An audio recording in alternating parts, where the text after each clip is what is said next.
안녕하세요. 저는 50대 여자입니다. 저는 무남 동녀예요. 우리 엄마는 저를 낳기 위해 안 해본 일이 없대요.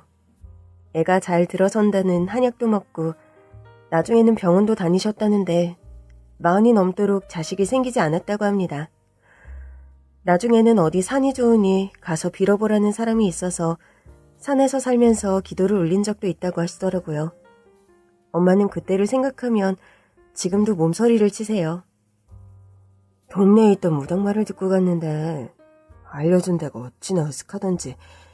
내가 거기 있고 싶어서 있었던 게 아니라 나오지를 못해서 갇혀 있었다니까? 네 외할아버지가 안 찾으러 오셨으면 산귀신 됐을 거다. 엄마는 사실상 실종에 가까운 한 달을 보내고 겨우 외할아버지의 손에 이끌려 산을 나오셨대요. 지금은 끔찍하다고 기억하시지만 그때 산에서 내려가자는 외할아버지의 손을 차마 못 잡으셨다고 해요. 이대로 내려가면 영영 자식을 못 보는 게 아닐까 두려우셨대요. 그런 엄마를 설득한 건 아빠였다고 합니다. 여보, 나 자식 없어도 돼. 당신 없는 한 달이 얼마나 지옥 같았는지 알아? 그냥 우리 둘이 행복하게 살자. 엄마는 결국 아빠의 설득에 못 이겨 눈물로 임신을 포기하셨는데 놀랍게도 모든 걸 포기하고 나자 기적적으로 제가 찾아왔대요. 마음이 편해져서 그런지 임신을 포기하고 석 달 만에 네가 생겼어. 꿈인지 생신지 모르겠더라. 근데 이미 유산을 여러 번 한 뒤라 아빠가 그랬어. 이번에도 너무 큰 기대하지 말고 그냥 평소처럼 지내자고. 아빠 말 듣고 그대로 했는데 글쎄 떡두꺼비 같은 네가 태어난 거야. 저는 태어날 때 몸무게가 4.5kg이었습니다. 엄마는 지금도 저를 처음 본 순간을 떠올리면 떡두꺼비 같은 딸을 낳았다는 말밖에 생각이 안 나신대요. 태어날 때부터 우량하였던 저는 어릴 때부터 키가 커서 놀림을 많이 받았어요. 한 번은 중학교 체육 시간이었는데 보디가드 피구를 한다고 하더라고요. 남학생이 여학생의 보디가드가 되어야 하는 피구였는데 저랑 짝이 된 남자애가 그러는 겁니다. 야, 곰, 솔직히 보디가드는 네가 해야 하는 거 아니냐? 그때 전 짝이 된 남자애보다 키가 머리 하나가 더 컸거든요. 덩치도 작지 않아서 반에서 별명이 곰이었습니다. 마침 지나가다가 남자의 이야기를 들은 체육 선생님도 웃음을 참지 못하시고 그러셨습니다. 그러네. 야, 니들은 바꿔서 해야겠다. 선생님의 말씀에 반 애들까지 전부 웃음을 터뜨렸고 결국 저는 남학생과 역할을 받고 보디가드가 됐고 공도 어지간히 얻어맞았습니다. 그러다 학교 체육대회 때 그때도 반 대항으로 보디가드 피구를 한다고 하더라고요.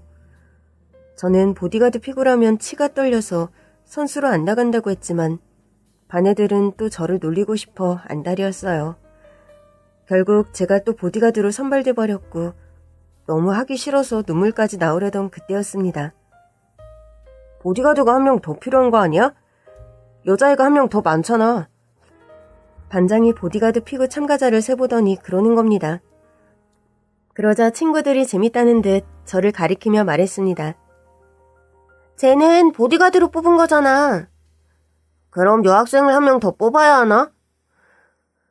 반 애들은 제가 지킬 여자애를 하나 더 뽑아야 한다며 낄낄거렸고 저는 정말이지 창피해서 쥐구멍이라도 숨고 싶었어요. 그러자 반장이 그러더라고요. 다들 장난 그만 치고 그럼 내가 보디가드 할게. 반장이 제 보디가드를 하겠다고 자처한 겁니다. 덕분에 저는 체육대회 때 다른 여자애들과 같이 보디가드의 보호를 받는 역할을 하게 됐고 처음 알았어요. 반장이 저랑 키가 비슷한데 조금 더 크더라고요. 경기 시작 직전 반장이 저에게 그랬어요. 내 옷이 찢어져도 상관없으니까 꼭 잡아. 절대 공에 맞지 마. 내가 대신 다 맞을게. 그렇게 경기가 시작됐고 우리의 호흡은 한마디로 찰떡궁합이었습니다. 저랑 반장은 매 경기 마지막까지 남아서 상대방을 이겨버렸고 결국 결승까지 올라가 전체 보디가드 피고 1등까지 하게 됐습니다. 1등한 게 너무 신나서 반장과 하이파이브를 하는데 반장이 저를 보며 환하게 웃더라고요. 너 어쩜 그렇게 잘 피해? 네 덕분에 이겼어. 내가 보디가드도 해봐서 가능했던 것 같아. 솔직히 그때는 나 혼자 여자 보디가드인 게 창피했는데 그때 일이 도움이 된 거지 뭐. 그러네. 네가 보디가드로 공격도 해봤으니까 더 잘한 거네. 사실 난 네가 여자 보디가드인 것도 멋있었어. 장난치지 마. 장난치는 거 아니야. 남자들도 은근히 보호받고 싶어 한다. 우리 반에 너 좋아하는 남자애들 은근히 많은 거 모르지? 날 좋아하는 애들이 많다고? 응, 나 포함해서. 뭐? 그래서 경쟁자가 좀 많지. 갑작스러운 고백에 저는 당황했고 반장은 그런 저를 보며 또 한 번 싱긋 웃더니 물었어요. 나 오늘 어땠어? 너? 잘했지. 덕분에 난 오늘 공에 한 번도 안 맞은 유일한 여학생이 됐잖아. 그러네. 내 목표는 달성했네. 네 목표? 우승하는 거? 아니, 좋아하는 여자애가 공에 한 번 안 맞는 거. 그날 이후 저는 반장의 눈을 볼 수 없었어요. 볼 때마다 자꾸 가슴이 뛰고 미치겠는 겁니다. 그 애가 저를 좋아한다는 걸 알고 나니 모든 게 보이기 시작했어요. 우리는 같은 동네에 살고 있었고 매일 같은 버스를 타고 학교에 오갔더라고요.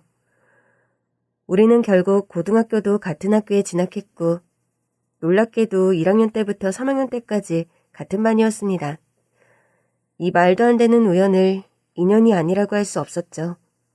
우리는 꽤 친해졌고 고3 때 그 친구가 그러더라고요. 우리 같은 대학 가자. 그리고 CC하자. 그 애 앞에선 어이가 없다는 듯 웃었지만 그때부터 저 코피 터지게 공부했어요. 결국 우린 같은 대학에 갔고 CC가 되었죠. 그 사람이 제 남편입니다. 그와는 모든 게 자연스러웠어요. 결혼 역시 당연히 우리 둘이 하게 될 거라는 믿음이 있었던 것 같아요. 그렇게 모든 게 순탄하게 진행되는 줄만 알았는데 결혼 후 생각지도 못한 문제가 생기고 말았어요. 유산이라고요? 네.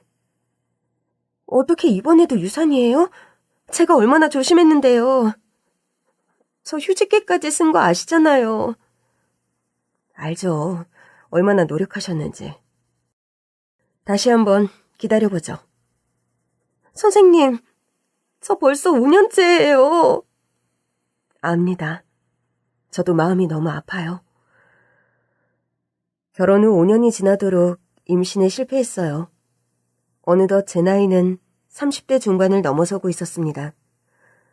임신을 위한 모든 노력은 매번 물거품이 되어 사라졌고 저는 몸도 마음도 너무 지쳐 있었습니다. 남편이 하루는 같이 바람을 쐬러 가자고 하더라고요. 제 속도 모르고 태평하게 구는 남편이 미웠습니다. 나 시간 지켜서 주사 놔야 하는 거 알잖아. 알아. 근데 뭐? 바람을 쐬러 가?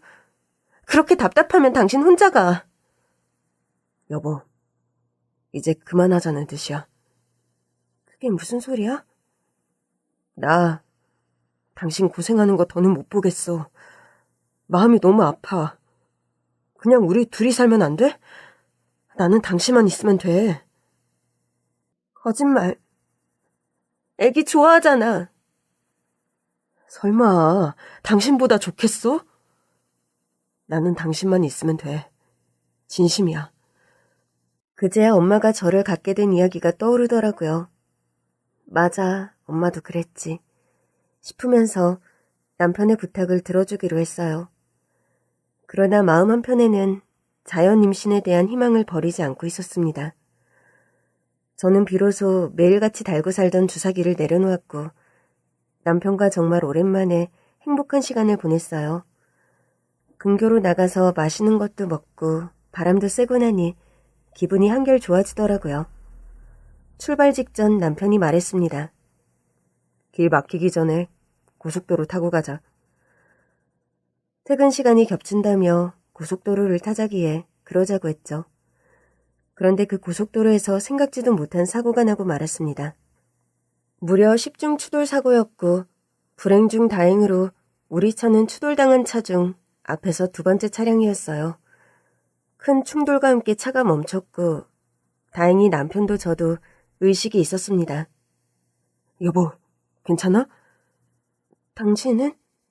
나는 다 괜찮은 것 같은데 목만 조금 뻐근해. 나도 목만 좀. 일단 차에서 나가자. 위험할 수 있어. 그러나 차에서 내리고 보니 뒤의 상황이 난리도 아닌 겁니다. 우리 앞쪽 차량의 사람들도 모두 내렸고 우리는 힘을 합쳐 뒷차에 있던 사람들을 구조하기 시작했어요. 그러다 택시 안에서 아들을 끌어안고 있는 엄마를 발견했습니다. 어머, 괜찮으세요? 제 목소리에 애엄마가 서서히 고개를 들더라고요. 애엄마는 아들을 끌어안은 채 뒷좌석에 앉아 있었는데 상태가 좋지 않았어요. 운전석에 있던 나이 지긋한 기사 아저씨는 의식이 없었습니다. 아들은 엄마 품에서 곤히 자고 있더라고요. 애엄마가 저에게 부탁했어요. 사모님, 제 아들 좀 받아주세요. 저는 애를 받아 안으며 말했습니다. 조금만 기다려요. 119도 금방 올 거니까. 그러나 아무리 봐도 아기 엄마 상태가 너무 안 좋은 겁니다. 저 남편한테 연락부터 하는 게 좋겠어요. 아무래도 아기 엄마는 치료도 받아야 할 것 같고 아빠가 와야. 저 미혼모예요. 세상에, 그럼 부모님이나 형제들은요? 저 고아 출신이에요. 얘기를 듣는데 아기 엄마도 애도 너무 딱한 겁니다. 사모님, 저는 안 될 것 같아요. 혼자 아기까지 낳아놓고 약한 소리 하지 말아요. 금방 구조대 올 거예요. 사모님, 우리 애기 좀 부탁드려요. 걱정 말아요. 내가 지금 보고 있으니까. 애기는 잘 자는 것 같아요. 조금 뒤 구조대가 도착했고 아기 엄마는 1순위로 구조되어 구급차에 탔어요. 저는 아기를 안고 아기 엄마와 함께 병원으로 향했습니다. 구급차 안에서 아기 엄마가 갑자기 제 손을 잡더라고요. 우리 애기 좀 잘 부탁드려요. 아까 했던 얘기를 또 하더라고요. 그래요. 걱정 말아요. 내가 이렇게 보고 있으니까. 아기 엄마는 그 말을 끝으로 정신을 잃었습니다. 병원에 도착한 뒤에도 아기 엄마의 의식은 돌아오지 않았어요. 조금 뒤 애가 깨서 울기 시작했습니다. 울면서 엄마를 찾는데 제 마음이 다 짠하더라고요. 저는 남편에게 말했습니다. 여보, 아무래도 애가 배가 고픈 것 같아. 뭐라도 먹여야 할 것 같은데. 알았어. 내가 애 먹을 거랑 우리 먹을 것도 좀 사올게. 며칠 뒤 아기 엄마는 결국 세상을 떠났어요. 아기 엄마의 말대로 그녀에겐 부모도 형제도 친척도 없었습니다. 경찰도 애를 딱히 하더라고요. 일단 보호시설로 보내야 할 것 같아요. 보호시설이라면 고아원 말씀하시는 거예요? 예. 아무래도 맡아줄 친인척이 전혀 없어서요. 경찰은 애를 데려가려 했지만 애가 저를 끌어안고 울고불고 떨어지질 않으려고 하는 겁니다. 그새 저한테 정이 든 건지 아니면 저를 놓으면 보호자가 없다는 걸 본능적으로 안 건지 너무 가슴이 아팠습니다. 결국 저는 제 손으로 애를 떼어내 경찰에게 넘겨주었고 울면서 집으로 돌아왔습니다. 정말이지 말로 표현할 수 없는 심정이었어요. 여보, 어떡해? 나 마음이 너무 아파. 집으로 돌아온 뒤 저는 몇 날 며칠을 잠을 이루지 못했습니다. 저에게 안 떨어지려고 안겨있던 애가 자꾸만 생각이 났어요. 여보, 나 아기가 계속 눈에 밟혀. 제 말에 남편도 그러더라고요. 당신도 그랬어? 실은 나도 그래. 사실 아기 엄마가 마지막으로 한 부탁이 있었어. 뭐라고 했는데? 자기 아기를 부탁한다고. 애 엄마의 마지막 부탁이 머릿속을 떠나지 않았어요. 제 얘기를 듣더니 남편이 그러더라고요. 당신이 전에 장모님 얘기 들려줬잖아. 임신을 포기했더니 당신이 찾아왔다고. 그랬지. 우리한테도 그 애가 온 거 아닐까? 우리가 그토록 기다렸던 아기가 그 애가 아닐까 싶어서. 그제야 엄마의 이야기가 떠오르더라고요. 결국 우리 부부는 그 아기를 입양하기로 했습니다. 대신 이름은 아기 엄마가 지었던 이름을 그대로 쓰기로 했어요. 그렇게 아들이 우리를 찾아왔습니다. 아들을 키우기 시작하면서 저는 비로소 엄마가 된다는 게 얼마나 어려운 일인지를 몸소 깨달았어요. 임신을 준비할 때와는 비교가 되지 않을 정도로 힘들더라고요. 남편과 단란했던 일상은 하루아침에 아들 중심으로 정신없이 흘러갔습니다. 그럼에도 아들의 키가 자라고 몸무게가 붙을 때마다 얼마나 뿌듯했는지 몰라요. 말을 시작하자 한글을 어찌나 빨리 떼던지 천재인 줄 알았습니다. 여보, 아무래도 우리 아들은 천재가 분명해. 내 생각에도 그런 것 같아. 영재검사 좀 받아볼까? 우리는 농담이 아니었습니다. 아들이 조금 더 큰 뒤 실제로 영재검사까지 받아봤다니까요. 그러나 결과는 영재는 아니었더라고요. 그러나 우리 아들은 리더십까지 있어서 초등학교에 들어가자 반장을 도맡아 하질 않나 친구들도 어찌나 많던지 하루가 멀다 하고 집에 애들을 데리고 와서는 정신을 쏙 빼놓곤 했어요. 그러는 사이 10년이 지났어요. 아들은 초등학교를 졸업했고 중학교 입학을 앞두고 있었습니다. 겨울방학을 맞아서 친구들과 스키장에 가고 싶다고 하더라고요. 친구 삼촌이 하는 스키장이라 친구 아빠가 데리고 갔다 온다기에 다녀오라고 했어요. 아들이 스키장으로 떠난 밤 오랜만에 집이 조용하더라고요. 오랜만에 자유인가 했는데 또 애가 없으니까 심심하네. 그러니까 하긴 우리도 부모로 산지 10년째니까 그 삶에 익숙해졌겠지? 그래도 오랜만에 남편이랑 기대앉아 이런저런 이야기를 나누니 좋더라고요. 그 새벽 깊이 잠들어 있었는데 남편의 목소리가 들렸어요. 예? 그게 무슨 소리입니까? 그래서요. 예? 병원으로 갔다고요? 병원이라는 소리에 잠이 번뜩 깼어요. 남편이 초조한 얼굴로 전화를 받고 있더라고요. 여보, 왜 그래? 여보, 우리 애가 왜? 지금 병원이래. 그게 무슨 소리야? 우리는 놀라서 바로 병원으로 갔습니다. 스키를 타다가 다친 건가 했는데 교통사고였더라고요. 애들을 인솔해 갔던 친구 아빠는 고개를 들지 못했습니다. 애들이 출출하다고 하는데 배달이 안 오는 곳이었거든요. 애들 몇 명 데리고 시내에 가서 치킨이랑 피자 사오는 길에 그만.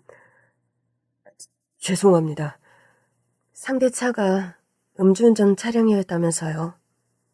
잘못은 그 사람이 한 거죠. 그래도요. 그냥 저 혼자 갔다 올 걸.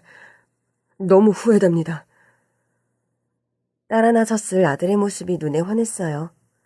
아들은 어른을 잘 따르는 애였고 저나 아빠가 뭘 하자고 해도 언제나 잘 응해주던 애였거든요. 우리 아들 괜찮을 거예요. 괜찮을 겁니다. 그러나 저의 바람과 달리 아들은 하반신 신경이 돌아오지 않았습니다. 척수가 손상됐다고 하더라고요. 결국 아들은 어린 나이에 휠체어를 타게 됐어요. 하늘이 무너지는 것 같았지만 살아있다는 사실을 위안으로 삼았습니다.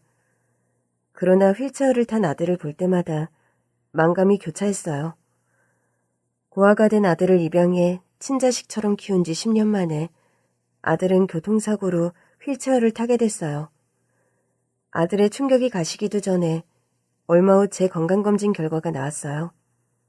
저는 암으로 시한부 선고를 받았습니다. 가장 충격에 빠진 건 우리 남편이었습니다. 일단 치료부터 받자.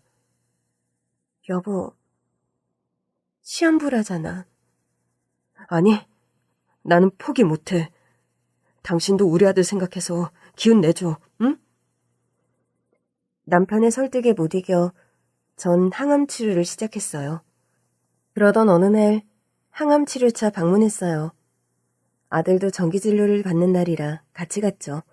병원에서 대기하고 있는데 병원 VIP 병실문에서 나온 한 노인이 우리 아들을 보고는 경악한 얼굴로 와서는 물었습니다. 너 정체가 뭐야? 아들은 당황해서 저와 남편을 봤어요. 그러나 노인은 우리 아들을 보며 울부짖기 시작했습니다. 남편은 일단 노인에게서 아들을 떼어놨습니다. 할아버지, 왜 이러세요? 혹시 치매 진단 받으셨어요? 그러나 노인은 다시 우리 아들에게 달려들었어요. 얘가 왜 휠체어에 앉아있는 겁니까? 예? 아니, 대체 남의 아들한테 왜 이러시는 겁니까? 우리 애 좀 놓으세요. 우리 아들이 사고 난 지 오래되지 않아서 아직 심신이 불안해요. 사고가 났어요? 무슨 사고요? 그건 왜... 교통사고요. 어쩌다가요. 어쩌다가... 노인은 계속해서 우리 아들을 보며 울부짖고 있었습니다. 저기, 이 노인분 보호자 안 계십니까? 남편은 주변을 돌아보며 물었지만 누구도 나서질 않더라고요. 저는 남편에게 말했습니다. 아무래도 치매 노인인 것 같아. 카운터에 가서 얘기 좀 해줘. 일단 내가 보고 있을게. 남편은 카운터로 갔고 저는 그 노인분에게 말을 건넸어요. 우리 아들이 할아버지가 아는 분을 닮았나요? 혹시 친아들입니까? 물론 그런 마음으로 키우긴 했죠. 역시 친아들은 아니군요. 그걸 어떻게 아셨어요? 노인분은 한숨을 내쉬더니 말했습니다. 아들이 하나 있었어요. 금이야우기야 키웠지만 거서는 제멋대로 살겠다고 해서 갈등이 깊었습니다. 그러던 어느 날 애가 고아 출신의 여자랑 결혼하겠다고 온 거예요. 더는 참아줄 수가 없어서 짐 싸서 나가라고 했어요. 그런 뒤에 가드며 뭐며 다 끊어버리고 제 발로 기어 들어오길 바랐는데 끝내 안 들어오더군요. 그렇게 소식이 끊겼는데 얼마 안 가 죽었다는 얘기를 들었습니다. 네? 어쩌다가요? 막노동을 하다가 추락을 했다고 하더라고요. 태어나서 그런 일은 해본 적도 없던 놈인데. 그런 일이 있었군요. 제 아들을 보니 그 생각이 나신 거예요? 좋다는 여자 있었지만 애 가졌다는 얘기는 들은 적이 없었는데 저의 생모가 따로 있는 거죠? 네, 그렇긴 한데 사실 아들도 생모가 따로 있다는 건 알고 있었어요. 3살 때의 기억인데도 다 기억을 하더라고요. 애를 버린 겁니까? 아니에요. 절대 아닙니다. 사고였어요. 사고가 난 현장에 저도 있었고요. 아들을 살리고 먼저 갔어요. 고아 출신의 미혼모라고 해서 그 순간 조금 전 노인이 했던 말이 떠올랐습니다. 아까 뭐라고 하셨죠? 아드님이 누구랑 결혼한다고 해서. 고아 출신 여자요. 어머, 설마... 저는 확신하고 있습니다. 우리 아들 어릴 때랑 많이 닮았어요. 우리 아들이요? 아들도 놀란 얼굴로 저를 보더니 제 손을 잡았습니다. 엄마, 나 저 할아버지 싫어. 갑작스러운 아들의 말에 저는 당황하고 말았습니다. 갑자기 왜? 저 할아버지가 나 데려가려고 하는 거 맞지? 나 안 갈 거야. 절대 안 가. 그런 말이 어딨어. 엄마가 널 왜 보내? 저 할아버지가 지금 내 친할아버지라잖아. 나 다리도 이렇게 되고 엄마도 아프고 아빠가 나 보내면 어떡해? 너 그게 무슨 소리야? 아빠가 엄마보다 더 널 사랑하는데 무슨 소리야? 마침 데스크에 갔다가 돌아오던 남편이 아들의 얘기를 들었더라고요. 아들, 너 그게 무슨 소리야? 갑자기 왜 그런 말을 해? 아빠가 널 왜 버려? 아빠, 나 무서워. 내 다리 이렇게 된 것도 무섭고 엄마도 떠날까봐 무서워. 아들이 갑자기 우는 바람에 더 노인분과 대화를 나눌 순 없었어요. 며칠 뒤 저랑 남편은 다시 노인분이 입원해 있는 VIP 병실로 갔습니다. 어르신, 저희 왔어요. 어서 와요. 근데 계속 병실에 계시는 거 보니 혹시 어디가 안 좋으세요? 나이 먹어 고장이 안 났으면 더 이상한 거죠. 나는 괜찮습니다. 그러나 며칠 전에 병원은 아들 때문에 오신 겁니까? 제가 암이에요. 항암 치료도 받고 아들 정기 진료도 받으려고 왔어요. 암이라고요? 에휴, 저런. 이미 많이 진행이 돼서 수술은 어렵고 항암이라도 받아보는 중이에요. 아들 때문에요. 저 녀석을 놓고 가려니 마음이 안 놓여요. 물론 남편이 있긴 하지만. 불쌍한 내 손자. 어떻게 이런 일이 있을 수가 있습니까? 일단 말씀 좀 자세히 들려주세요. 우리 아들이 정말 할아버님 아드님을 닮았나요? 괜찮다면 유전자 검사를 해봤으면 좋겠는데. 우리 아들이 너무 겁을 먹은 상태여서요. 애가 사고 나고 다리가 저렇게 된 지 얼마 안 돼서 아직 스트레스가 심해요. 몰래 하는 것도 안 되겠습니까? 저는 남편을 봤습니다. 남편과 저는 이미 많은 대화를 나눈 뒤였어요. 저는 아들의 입장을 존중하고 싶은데 시한부인 아내는 아들에게 한 명이라도 더 가족이 있었으면 싶나 봐요. 남편은 가방에서 아들의 머리카락과 치수를 꺼냈습니다. 그래서 일단 가져왔어요. 저희도 궁금하고요. 고맙습니다. 지금 바로 검사 넣어둘게요. 근데 할아버님, 만약에 제 아들이 할아버님 손자가 맞으면 어떻게 하고 싶으신 거예요? 이제가 어쩔 게 뭐가 있겠습니까? 저의 생모가 저한테 딱 한 번 연락이 왔었어요.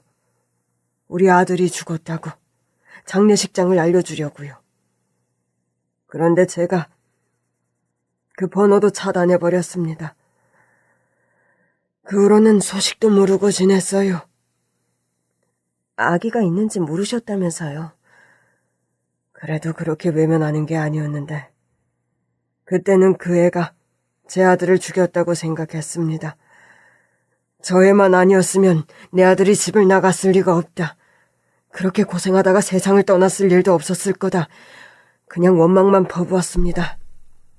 제가 사람이었으면 그 애를 살펴줬어야죠. 아들이 사랑했던 여잔데 제가 돌봐줬어야 했어요. 잠깐 봤지만 엄마로서 책임감도 강하고 따뜻한 사람 같았어요. 저한테 마지막까지 자기 아기를 부탁한다는 말만 했어요. 그랬습니까? 네. 사실 저는 자식을 낳고 싶었는데 못 낳았거든요. 어떻게 해도 생기질 않아서 포기하고 있던 차에 그 사고와 함께 아들이 우리에게 온 거예요. 감사합니다. 감사해요. 아직 진짜 손자인지는 모르는 거잖아요. 맞을 겁니다. 이렇게 강한 느낌은 처음이에요. 그런데 하나 궁금한 게 있는데, 네. 애 이름이 뭔가요? 아, 수은이에요. 아들 생모 생부가 지어준 이름 그대로 쓰고 있어요. 정말입니까? 세상에 이렇게 감사한 일이. 수은이군요. 네, 맞아요. 다음 날 유전자 검사 결과가 나왔어요. 노인의 말대로 제 아들은 그분의 손자였습니다. 그 사실을 알고 나자 오만 생각이 다 들더라고요.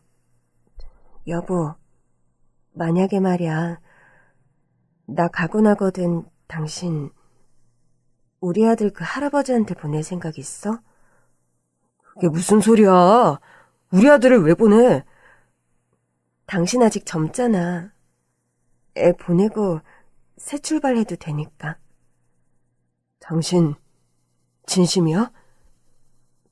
보니까 그 할아버지 돈도 많은 것 같던데. 그래서 그 할아버지가 부자니까 보내라고? 우리 아들인데? 미안. 내가 갈 날이 얼마 안 남아서 그런지 마음이 복잡해서 그래. 난 당신도 소중하니까.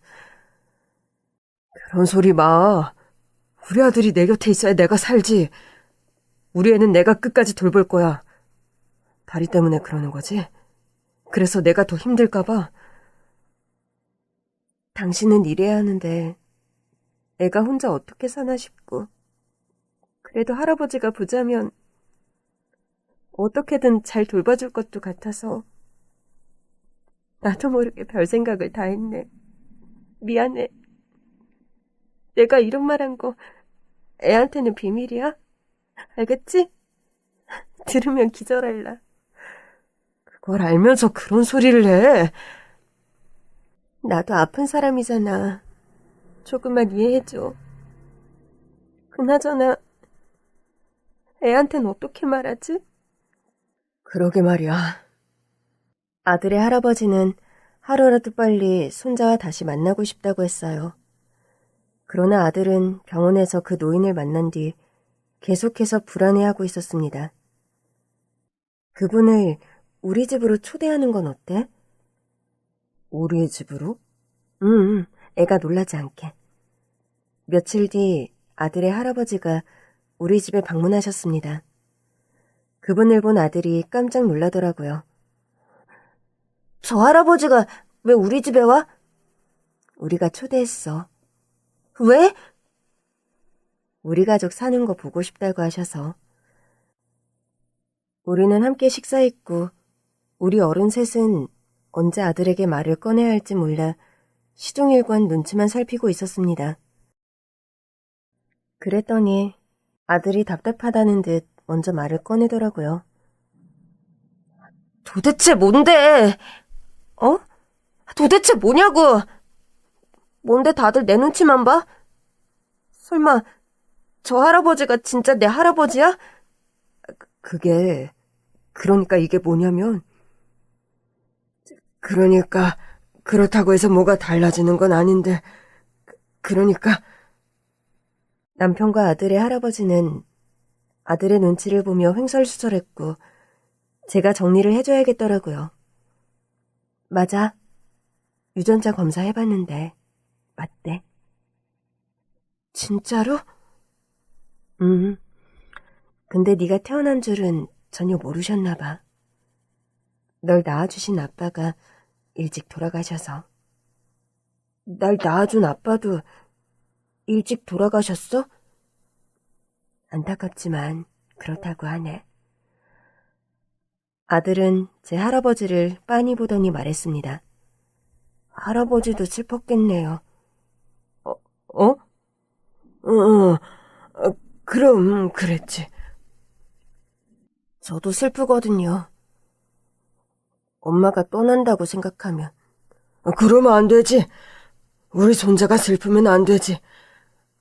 할아버지가 절 데리고 간다고 해도 슬플 거예요. 난 우리 엄마 아빠 곁에 있고 싶으니까. 절대 그럴 일 없어. 내가 이제 와서 무슨 자격으로 널 데리고 가? 너희 엄마 아빠는 지금 여기 계신 분들이야. 대신 할아버지가 네가 엄마랑 오래 살 수 있게 도울게. 어떡해요? 할아버지가 아는 유명한 의사가 일본에 있는데 사실 할아버지가 전에 너희 엄마랑 똑같은 암으로 시한부 선고를 받은 적이 있었어. 정말이세요? 예, 병명 듣고 얼마나 놀랐는지 몰라요. 나도 똑같이 말기암이었어요.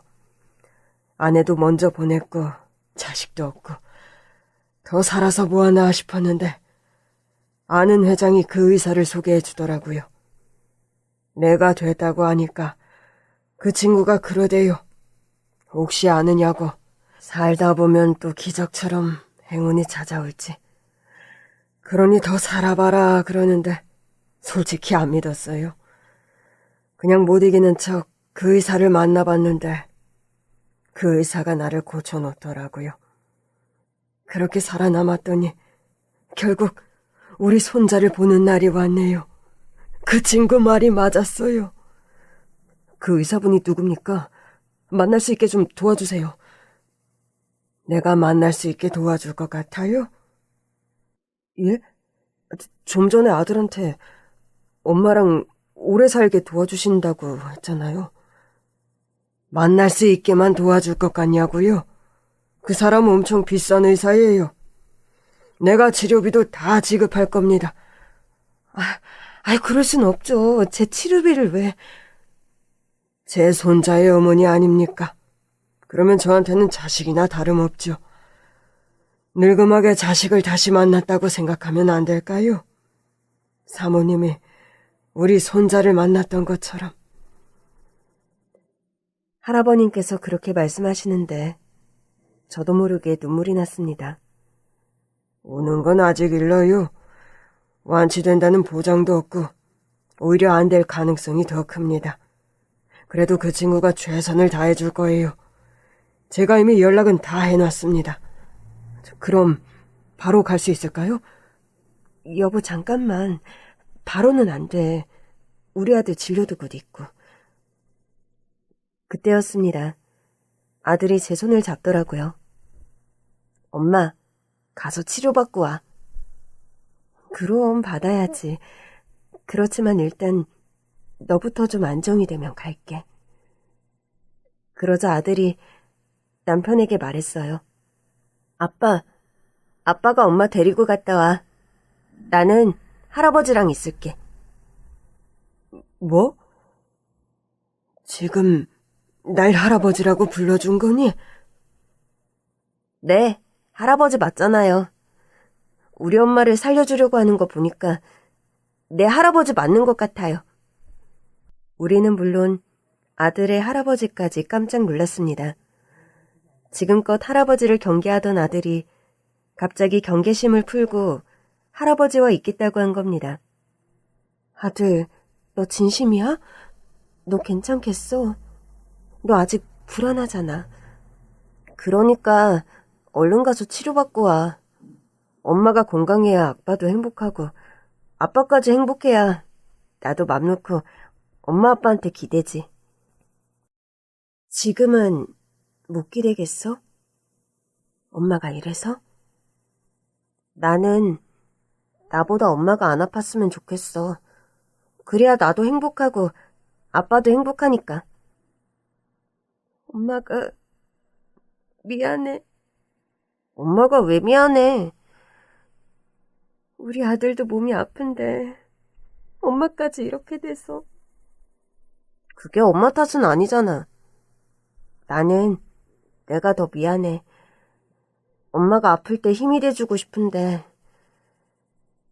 우리 아들은 존재 자체로 큰 힘이야. 정말?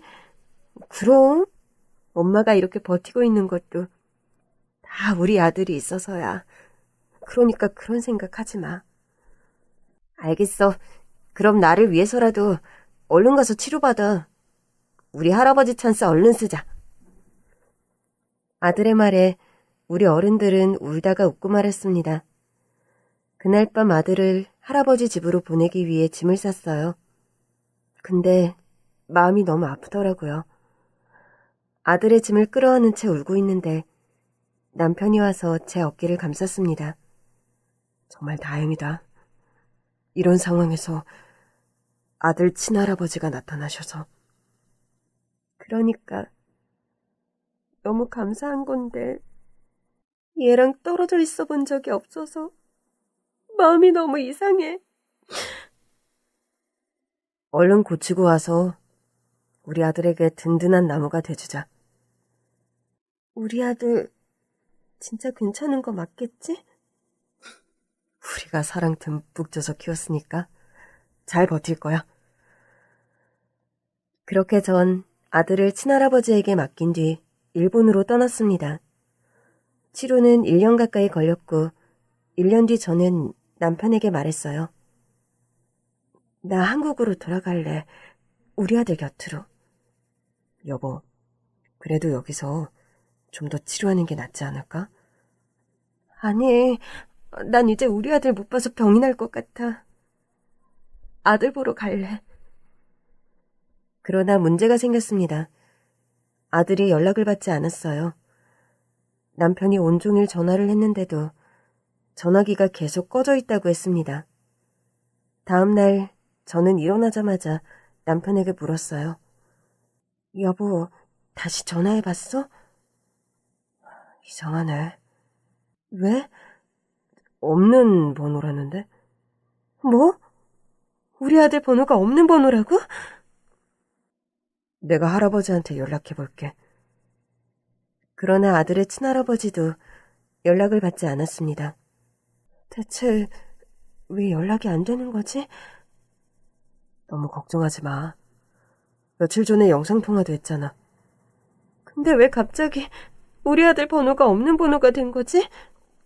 그 사이 무슨 일이 있었던 건 아니겠지? 여보, 진정해. 그동안 치료받느라 너무 힘들어서 마음이 예민해져서 그래. 내가 알아볼 테니까 당신은 마음 편히 먹고 쉬어. 우리는 일정을 더 앞당겨 한국으로 돌아왔습니다. 도착하자마자 아들의 할아버지 댁으로 갔는데 초인종을 아무리 눌러도 대답이 없는 겁니다. 여보, 어떡해? 왜 갑자기 연락이 다 끊긴 것 같지? 여보, 진정해. 당신 아직 무리하면 안 돼. 일단 집으로 가자. 당신은 쉬고 있어. 내가 연락할 테니까. 일단 남편의 손에 이끌려 집으로 돌아왔지만 마음이 너무 무거웠어요. 1년 넘게 사람이 살지 않았던 우리 집은 그저 캄캄했습니다. 갑자기 모든 게 사라진 것 같은 기분이야. 우리 아들 때문에 1년을 버텼는데. 그때였어요. 집안에 불이 환하게 켜지더니 아들이 나타났어요. 서프라이즈! 아들은 휠체어를 탄 채 케이크를 들고 있었습니다. 아들! 아들의 뒤로 아들의 할아버지도 모습을 내미셨어요. 우리 손자가 엄마 온다고 깜짝 이벤트를 해주고 싶다고 해서요. 깜짝이야. 그래서 전화를 안 받으신 거예요? 미안합니다. 손자 녀석이 절대 전화 받지 말라고 아주 당부를 해서요. 아들을 다시 만났지만 너무 놀란 탓에 기쁘기보단 원망스럽더라고요. 놀라게 할 게 따로 있지. 엄마가 얼마나 놀란 줄 알아? 엄마 진짜 많이 놀랐어? 난 얼마 전에 영상통화도 하고 전날 문자도 보냈으니까 괜찮을 줄 알았지. 괜찮긴 뭐가 괜찮아.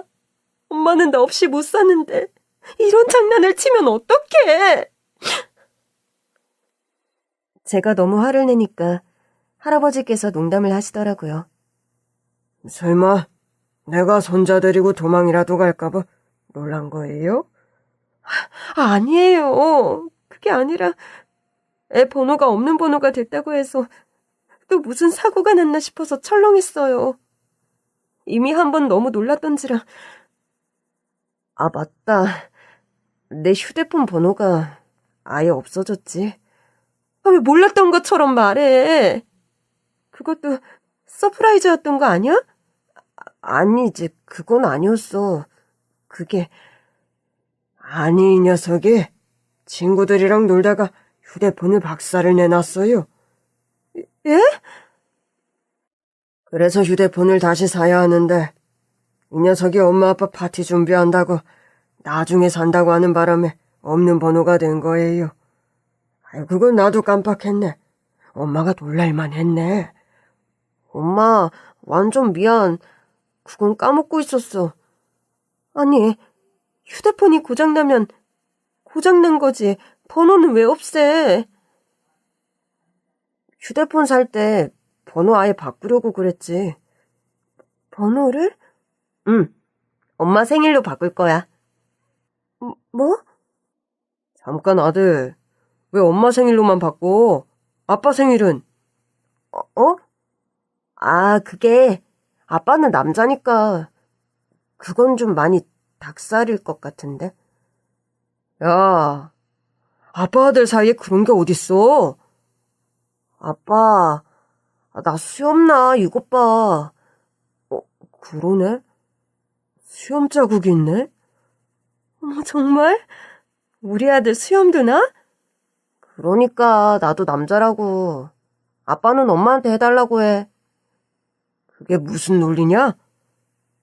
아들이 엄마 사랑하는데 논리가 어딨어? 그러네. 그건 우리 아들 말이 맞네. 엄마 어때? 아들 좀 로맨틱하지? 야, 아들, 엄마한테 로맨틱은 아빠로 충분하거든? 아빠, 엄마가 나랑 통화할 때마다 아빠랑 있는 것보다 나랑 있는 게 더 좋다고 했거든? 당신, 진짜야? 저는 새 남자 사이에 끼어 정신이 하나도 없었습니다. 그때였어요.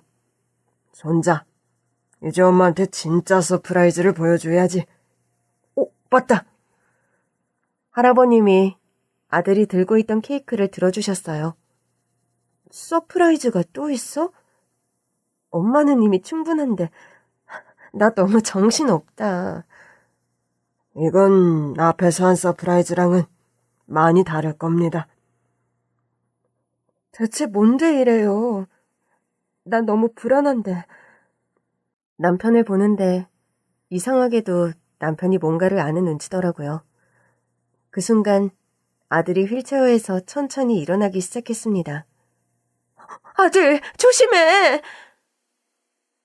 심지어 아들은 케이크를 양손으로 든 채 두 다리의 힘으로 일어나고 있었어요. 제가 놀라서 아들을 붙잡으려는 순간 아들은 보란듯이 두 발로 섰습니다. 이게 어떻게 된 거야? 엄마, 나 신경 돌아왔어. 뭐? 그게 어떻게 가능해? 전기 자극 치료를 했는데 효과가 있었어요. 할아버님이 해주신 거예요? 우리 손자가 걷고 싶다고 하더라고요. 엄마도 힘들게 치료받고 있으니까 저도 뭐라도 하고 싶다고. 그래서 제가 좀 도왔습니다. 세상에, 정말 우리 아들이 다시 걷는다고요? 저는 아들의 다리를 감싸 안은 채 엉엉 울었습니다. 우리 아들 너무 대견하다. 어떻게 이런 생각을 했어? 엄마 너무너무 행복해. 엄마가 기뻐하는 거 보고 싶었어. 엄마도 힘들게 치료받고 오는 거니까. 왜 이렇게 일찍 철이 들었어? 사고 전까지만 해도 마냥 얘기 같았는데. 엄마가 떠난다고 하니까 갑자기 너무 슬퍼서 그랬나 봐. 엄마는? 엄마도 이제 괜찮은 거지? 사실 암세포가 아직 몸에 있긴 해. 정말? 그럼 치료가 다 안 된 거야? 정확히는 남은 암세포를 치료하긴 해야 돼. 근데 이제 시한부는 아니야. 정말? 이제 내 곁에 오래 있는 거야? 그렇게 되도록 노력할게. 치료 잘 받으면서 건강관리 잘해서. 엄마, 고마워. 엄마가 더 고마워? 남편을 보니 남편도 울고 있더라고요. 여보, 설마 당신은 알고 있었어? 아까부터 눈물 참느라 혼났네. 뭐? 나한테는 아들이 알려줬었어. 치료받고 있는데 효과가 있다고. 우리 아들이 치사하게 서프라이즈는 엄마 몫이라고. 아빠는 미리 알고 있으라고 하더라. 내가 못 살아. 나도 좀 알려주지. 나도 이렇게 회복될 줄은 몰랐어. 물론 재활도 열심히 하긴 했지만. 우리 아들 진짜 힘들었겠다. 엄마도 힘들었잖아. 대견한 내 새끼. 우리 모자가 감동하는 사이 할아버님이 말씀하셨어요. 이제부터는 제가 선물을 하나 할까 하는데. 에? 이것만으로도 충분해요. 제 치료비도 다 대주시고. 그 정도로는 제 성에 안 차죠. 함께 가실까요? 어딜 가요? 우리는 할아버님이 준비해두신 차를 타고 이동했어요. 차는 할아버님 댁이 있는 동네로 가고 있었습니다. 우리 할아버님 댁 가는 거예요? 그건 아닙니다. 근데 왜 여길? 다 왔습니다.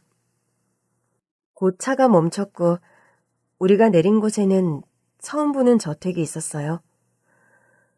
이제부터는 여기서 사시는 게 어떻겠어요? 네? 이게 우리 집이라고요?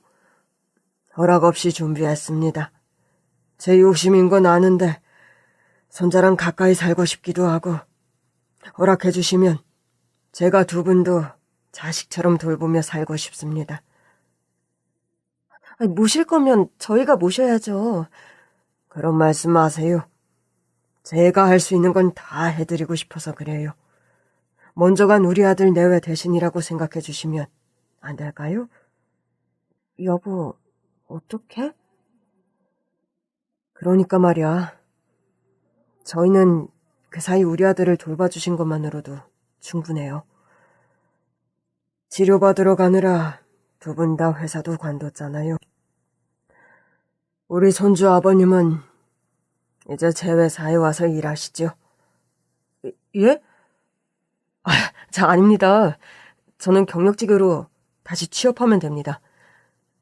마침 제 회사에 같은 보직의 경력직 자리가 났어요. 그래서 제안 드리는 겁니다.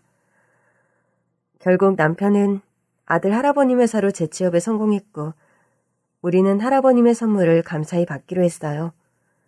할아버지와 한 동네에 사니 아들도 좋아하더라고요. 그렇게 5년이 흘렀습니다. 아버지, 저희 왔어요. 그래, 결과는? 응? 완치요. 그날은 제가 암 완치 판정을 받은 날이었어요.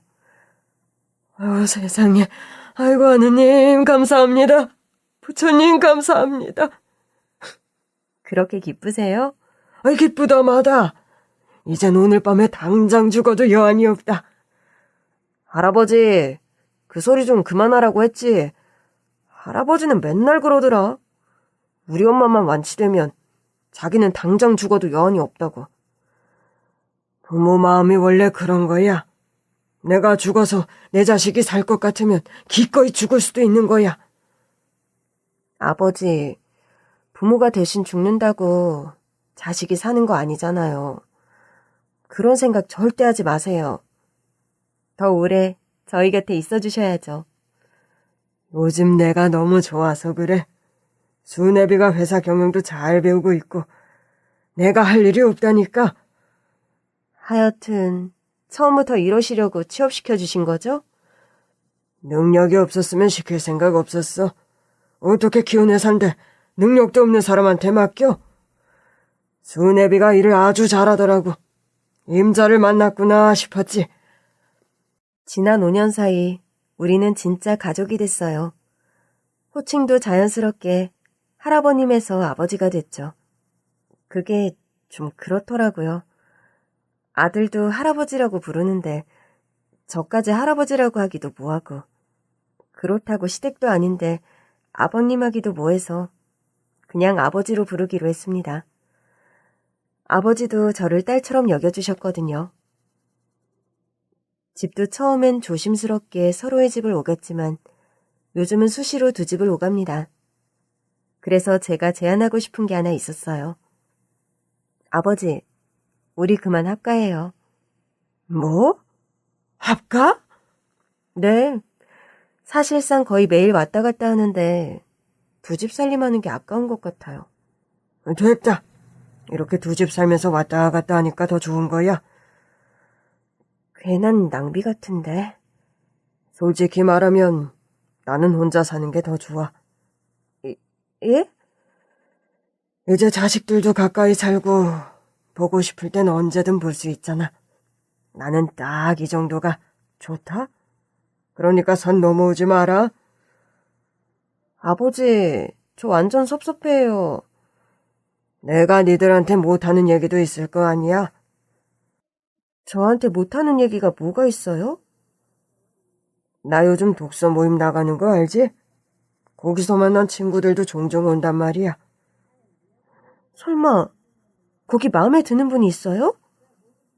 엄마, 잠깐. 말투가 왜 그래? 왜 질투하는 것 같지? 어? 내가?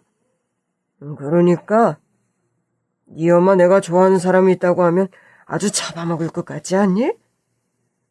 그러니까 나 우리 엄마 이러는 거 처음 봐. 아빠한테도 안 이러는데? 저는 두 남자의 공세에 결국 질문을 멈췄고 아버지의 뜻을 따라드리기로 했습니다.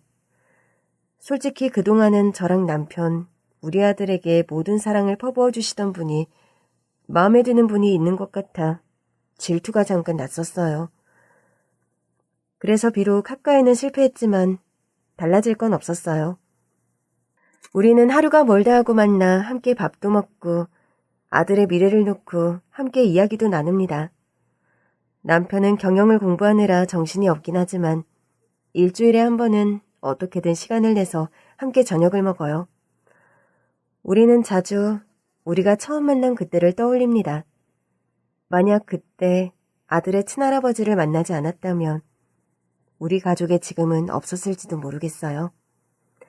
덕분에 저는 병을 이겼고 아들도 몸을 회복했으니 이것만으로도 충분한데 여전히 우리에게 많은 것을 베풀어주고 계세요.